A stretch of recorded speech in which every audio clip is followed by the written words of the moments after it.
मिस्त्री बहुत अच्छा हो लेकिन बिल्डिंग मटेरियल खराब हो तो घर सुरक्षित नहीं होता। डॉक्टर बहुत अच्छा हो लेकिन दवा घटिया हो, शरीर सुरक्षित नहीं होता। इसी तरीके से शासक बहुत अच्छा हो, नियम कानून घटिया हो तो राष्ट्र सुरक्षित नहीं होता, किसी भी समस्या का स्थायी समाधान नहीं होता। मोदी जी बहुत अच्छे हैं, मेहनती हैं, ईमानदार हैं, देश के लिए कुछ करना चाहते हैं, लेकिन कानून तो घटिया है। ये 1860 का इंडियन पिनल कोड आज भी चल रहा है और ये इस कानून को मैकाले ने देश को गुलाम बनाने के लिए बनाया था। 1860 का जो आईपीसी है ये इस देश में भ्रष्टाचार खत्म करने के लिए नहीं बनाया था, अलगाववाद खत्म करने के लिए नहीं बनाया था, जिहाद खत्म करने के लिए नहीं बनाया था, न अपराध खत्म करने के लिए बनाया था। ये मैकाले ने बनाया था भारत को गुलाम बनाने के लिए और आज भी ये चल रहा है। इसीलिए कोई भी समस्या समाधान नहीं हो रहा है। 1861 का पुलिस एक्ट आज भी चल रहा है, उसको अंग्रेजों ने बनाया था इस देश को गुलाम बनाने के लिए।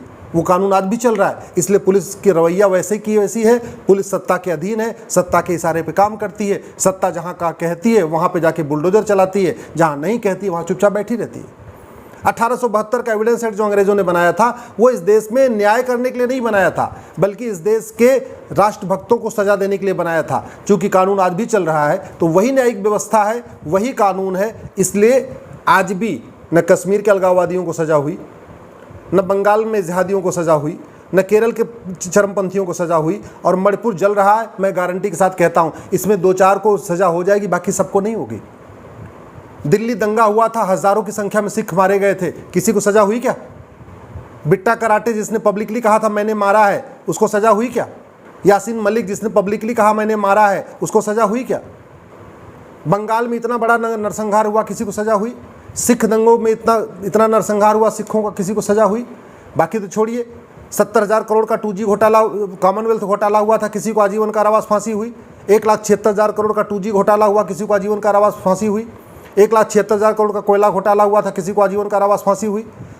1993 में जो बम ब्लास्ट हुआ था जिसमें बड़े बड़े पॉलिटिशियन शामिल थे, वोहरा कमेटी, आप गूगल करिएगा, वोहरा कमेटी ने बहुत साफ साफ कहा था कि बहुत सारे उसमें सांसद, विधायक, मंत्री शामिल थे जिन्होंने दाऊद की मदद किया, उनको सजा हुई क्या? वो तो पार्टी अध्यक्ष बन के बैठे हुए। इसलिए कह रहा हूं, इस देश को अगर सुरक्षित बनाना है तो सबसे पहले हमें किसानों से सीखना पड़ेगा। किसान क्या करता है? अच्छा बीज बोने के पहले जुताई करता है, गुड़ाई करता है, निराई करता है, खरपतवार की सफाई करता है। इसके बावजूद अगर खरपतवार बचता है तो उसमें पेस्टिसाइड डाल देता है।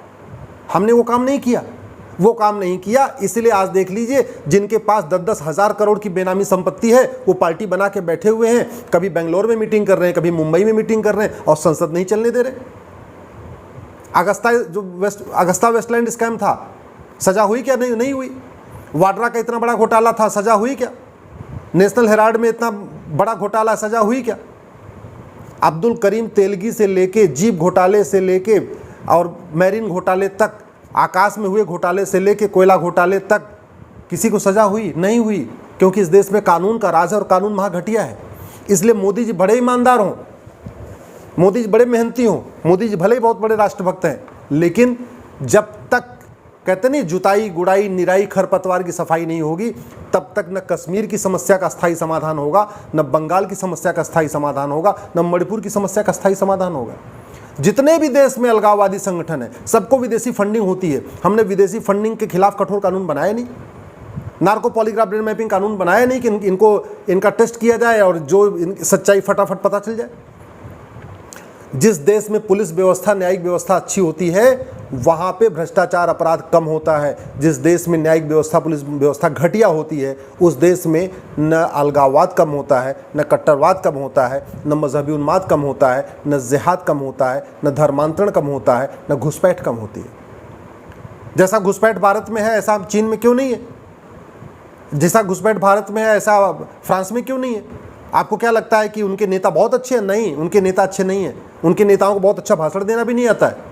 हाँ, उनके नेता कानून बनाते हैं। फ्रांस और चाइना के नेता बोलते कम है, कानून बढ़िया बनाते हैं। हमारे देश में तो संसद में केवल बातें होती रहती हैं, तू मैं, आरोप प्रत्यारोप, नूरा कुश्ती, और जो आम जनता की समस्या उस पर कभी गंभीरता के साथ चर्चा होती नहीं। आपकी विधानसभा में या संसद में, लोकसभा, राज्यसभा, विधानसभा में भ्रष्टाचार के ऊपर चर्चा होती है? नहीं। लोकसभा, विधानसभा, राज्यसभा में न घूसखोरी पर चर्चा होती है, न जमाखोरी पर चर्चा होती है, न मिलावटखोरी पर चर्चा होती है, न कालाबाजारी पर चर्चा होती है। लोकसभा राज्यसभा में न मानव तस्करी पर चर्चा होती है, न नशा तस्करी पर चर्चा होती है, न सोना तस्करी पर चर्चा होती है। लोकसभा राज्यसभा में न ये जो विदेशी फंडिंग आ रही है हवाला के जरिए उस पर चर्चा होती है, न तो जिहादियों को फांसी देने के लिए कानून बनाने पर चर्चा होती है। ये मुकदमे 30 साल चलते हैं, 40 साल चलते हैं, इस पर चर्चा नहीं होती। तो न्यायपालिका भी बेलगाम है, पुलिस व्यवस्था भी बेलगाम है। इसलिए मैं कह रहा हूँ, अगर वास्तव में आपको देश से प्यार है तो दल गुलामी छोड़िए, नेताओं की गुलामी छोड़िए। ये नेता और ये पॉलिटिकल पार्टियां 25 साल के बाद आपके बच्चों को बचाने नहीं आएंगे। और अभी मणिपुर में तो आपको दिख रहा है, जो कुछ मणिपुर में हो रहा है वो नागालैंड में भी हो रहा है, वो मेघालय में भी हो रहा है, वो सिक्किम में भी हो रहा है, अरुणाचल में भी हो रहा है, वो केरल में भी हो रहा है, और बहुत जल्दी जो आपने मणिपुर में देखा है ये आपको झारखंड में भी दिखाई पड़ेगा। आपने जो कुछ मणिपुर में देखा है या कश्मीर में देखा है आपको मेवात में भी दिखाई पड़ेगा। जो आपने मणिपुर में देखा है या आपने कश्मीर में देखा है, बंगाल में देखा है, असम में भी दिखाई पड़ेगा, और गुजरात के भुज और कच्छ में भी दिखाई पड़ेगा। 300 जिलों, 300 तहसीलों की डेमोग्राफी बदल चुकी है। जो हमारे भारत के बॉर्डर के एरिया है, 300 तहसीलों की डेमोग्राफी बदल चुकी है। घुसपैठियों को क्यों नहीं उनके ऊपर एनएसए लगाया जा रहा है? हमने आज तक न घुसपैठ को देशद्रोह घोषित किया, न धर्मांतरण को देशद्रोह घोषित किया। तो घुसपैठी भी आराम से रह रहे हैं, धर्मांतरण कराने वाले भी आराम से रहे।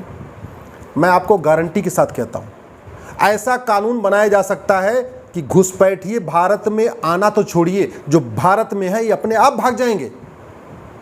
बिना एनआरसी किए घुसपैठिए भाग जाएंगे, मैं गारंटी के साथ कहता हूँ। केवल नार्को पॉलीग्राफ ब्रेन मैपिंग कानून बना दिया जाए, घुसपैठियों की 100% प्रॉपर्टी जब्त करने और कम से कम 20 साल की सजा देने के लिए कानून बनाया जाए। घुसपैठ को देशद्रोह घोषित किया जाए, घुसपैठ को राष्ट्रीय सुरक्षा के लिए खतरा घोषित किया जाए, घुसपैठ को राष्ट्रीय अखंडता के लिए खतरा घोषित किया जाए, घुसपैठ को एक ऑर्गेनाइज्ड क्राइम घोषित किया जाए। जैसे ही इसको घोषित कर देंगे, घुसपैठियों पर एनएसए लगना शुरू हो जाएगा, घुसपैठियों पे यूएपीए लगना शुरू हो जाएगा, घुसपैठियों के ऊपर गैंगस्टर एक्ट लगना शुरू हो जाएगा, घुसपैठियों को 100% प्रॉपर्टी जब्त होना शुरू हो जाएगी, घुसपैठियों को 20 से 50 साल सजा मिलना शुरू हो जाएगी। 2-4 को सजा दीजिए, बाकी अपने आप रोहिंग्या म्यांमार भाग जाएंगे और बांग्लादेशी बांग्लादेश भाग जाएंगे। कानून बनाना पड़ेगा। धमकी देने से, तूतू मैं करने से, आरोप प्रत्यारोप करने से, नूरा कुश्ती करने से, कैंडल मार्च करने से न घुसपैठ खत्म होगी न धर्मांतरण खत्म होगा। ऐसा कौन सा राज्य है नहीं है, ऐसा कौन सा राज्य है भारत का जहाँ घुसपैठिए नहीं है और जहाँ धर्मांतरण नहीं हो रहा है? यूपी में धर्मांतरण हो रहा है, पंजाब में धर्मांतरण हो रहा है, बिहार में धर्मांतरण हो रहा है, बंगाल में धर्मांतरण हो रहा है, असम में हो रहा है, नॉर्थ ईस्ट तो पूरा ऑलरेडी कन्वर्ट हो ही चुका है, छत्तीसगढ़ में धर्मांतरण हो रहा है, उड़ीसा में धर्मांतरण कहाँ नहीं हो रहा है? और एक बात और ध्यान रखिएगा, जब ये आगजनी होगी, जब दंगा होगा, जब जिहाद बढ़ेगा, जब मजहबी उन्माद बढ़ेगा, जब आतंकवाद बढ़ेगा, कोई नेता नहीं मारा जाएगा, मारे जाएंगे आप और हम, मारा जाएगा आपका परिवार, हमारा परिवार, जलेंगे आपके बच्चे और हमारे बच्चे। इसलिए मैं फिर से कह रहा हूँ, दल गुलामी छोड़ दीजिए, कठोर कानून की मांग करिए, अपने सांसद विधायक से मिलिए और अच्छी तरीके समझ लीजिए, वर्ल्ड क्लास एयरपोर्ट बनाने से आतंकवाद, अलगाववाद खत्म नहीं होता। फ्रांस के पास वर्ल्ड क्लास एयरपोर्ट था, वर्ल्ड क्लास हाईवे था, वर्ल्ड क्लास शॉपिंग मॉल था, वर्ल्ड क्लास हॉस्पिटल है, वर्ल्ड क्लास यूनिवर्सिटी है। फ्रांस ने भी मंगलयान छोड़ा हुआ है, फ्रांस ने भी चंद्रमा पे सैटेलाइट छोड़ा हुआ है, फ्रांस यूएन का परमानेंट मेंबर भी है, और फ्रांस के पास राफेल भी है। कुछ काम नहीं आया, 15 दिन जला है फ्रांस। वैसे ही भारत में देख लीजिए, वर्ल्ड क्लास इकोनॉमी है, सब कुछ है, बड़े बड़े एक्सप्रेसवे हैं, हाईवे है, मेहनती प्रधानमंत्री, मेहनती मुख्यमंत्री, ईमानदार प्रधानमंत्री, राष्ट्रभक्त प्रधानमंत्री, सबसे बड़ा संगठन, सब कुछ है, बड़े बड़े महामंडलेश्वर, बड़े बड़े नेता, कोई काम नहीं आए। कश्मीर भी जला, दिल्ली भी जला, मणिपुर भी जल रहा है, केरल भी जल रहा है, बंगाल भी जल रहा है, असम के किनारे की पूरी डेमोग्राफी बदल चुकी है, 9 राज्यों में हिंदू खत्म हो चुके हैं, 200 जिलों की डेमोग्राफी बदल चुकी है, 300 तहसीलों की डेमोग्राफी बदल चुकी है। अगर अपने बच्चों की चिंता है, भविष्य की चिंता है, अपने आने वाले टाइम में आपको लगता है कि आपकी बहन बेटियां सुरक्षित रहें, आपके नाती पोते सुरक्षित रहें, तो प्लीज़ अपने अपने सांसद से जाके मिलिए, कठोर कानून की मांग करिए। कानून बनाने की कोई लागत नहीं आती है, वर्ल्ड क्लास कानून मुफ्त में बन सकता है। इसलिए जब तक कानून नहीं बनेगा तब तक भारत का समस्याओं का स्थायी समाधान नहीं होगा।